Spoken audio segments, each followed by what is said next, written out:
बाभुळगावच्या गढीचं महत्त्व आता लातूरकरांच्या लेखी किती रसातळाला गेलं याचा प्रत्यय जिल्हा परिषदेच्या निवडणुकीच्या निकालात आलाय। विलासराव देशमुखांनी तयार केलेला काँग्रेसचा गड जिल्हा परिषद निवडणुकीत भाजपनं सर केला। लातूर जिल्हा परिषदेच्या निवडणुकीत गेल्या 35 वर्षात प्रथमच भाजपनं स्वबळावर बहुमत मिळवलंय। जिल्हा परिषदेच्या 58 गटापैकी तब्बल 36 जागा मिळवत भाजपनं सत्ता मिळवली आहे। या निमित्तानं जिल्ह्यात नवं नेतृत्व उदयाला आलंय। राज्याचे कामगार मंत्री तथा लातूर जिल्ह्याचे पालकमंत्री संभाजी पाटील निलंगेकर यांच्या नेतृत्वाखालीच भाजपने हा विजय मिळवलाय।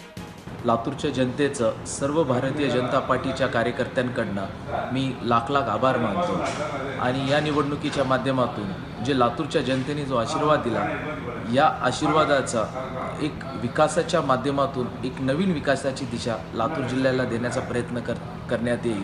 काँग्रेसनं या निवडणुकीत विलासराव देशमुख यांचे धाकटे चिरंजीव धीरज देशमुख यांना निवडणुकीत उतरवलं। एकुरगा गटातून धीरज देशमुख 3,500 मताधिक्यानं निवडून आलेत। मात्र काँग्रेसला 58 पैकी फक्त 15 जागांवरच समाधान मानावं लागलंय। त्यामुळे आता आत्मचिंतनाची गरज देशमुखांनाही जाणवू लागली आहे। हा पराभव का झाला, याची कारणं काय, याच्या खोलात जावं लागेल आणि याची कारण मीमांसा आम्ही करू आणि एक निष्कर्षाला आल्यानंतर ज्या उणिवा आहेत त्या येणाऱ्या काळामध्ये भरून काढण्याचा आम्ही प्रयत्न करू।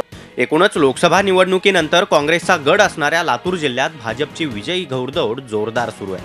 त्यामुळे भाजपच्या या विजय रथाला आता आगामी लातूर महापालिका निवडणुकीत काँग्रेस कशा पद्धतीनं रोखणार हे पाहणं रोचक ठरणार आहे। Shashikant Patil, Zee media, Latur. Zee 24 तास रहा एक पाऊल पुढे।